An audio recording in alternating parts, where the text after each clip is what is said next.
Let's say a screenwriter is working on a based on a true story type screenplay, and it's either based on a real person or a real historical event. So if this real person, let's say, is still living, does the screenwriter need release forms from this real person? I've never thought about that before. Just kidding. This is a question that we get asked all the time, and I guess the first answer to that is legally, no. You do not need to get those rights. There are a whole host of good reasons to go out and get what we call life rights, or even a release from that person. But legally, we all have a right under the First Amendment to tell a truthful story. So if that story is truthful, which if you don't have the rights to that person, we have to make extra special care to make sure that it is, you don't need any rights from that individual. And if you think about books, how many books there are in probably every president of the United States, the president doesn't necessarily authorize every single one of those books. He authorizes one that has the best picture of him on the front, but the other ones are written because people have a First Amendment right to write those stories based on information that's in the public. So the legal answer is no. And then, well, why get them? And there's a whole lot of good reasons. One is to reduce liability. You know, just because the law is on your side doesn't mean people won't get upset about something or think that they should have gotten their rights acquired. So a liability issue, a delivery issue. You know, if you plan on delivering this to a big studio, they like to see those types of agreements in place, again, because of the risk.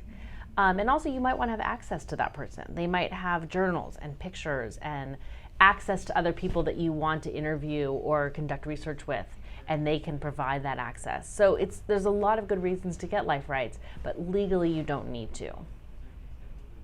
So let's suppose, though, I change the name and some of the characteristics. Would that make it safer for me, or again, still?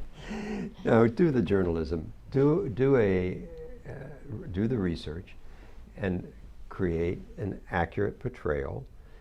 You're allowed some dramatic flexibility, but and we have to work with a screenwriter on that. And I gave you in another answer the example of Welcome to New York, where it was about Dominic Strauss-Kahn. There are two arguments between Mr. and Mrs. Kahn that are totally made up. Nobody was there except them, and we weren't able to talk to them. But the scenes were reasonable inferences from everything we did know. So there's some flexibility even on that. But so often people think, oh, I'll change the name and that'll fix it. The issue is the film of or concerning a certain person? And very often, my favorite example is we had a film about Michael Jackson's alleged proclivity for little boys, and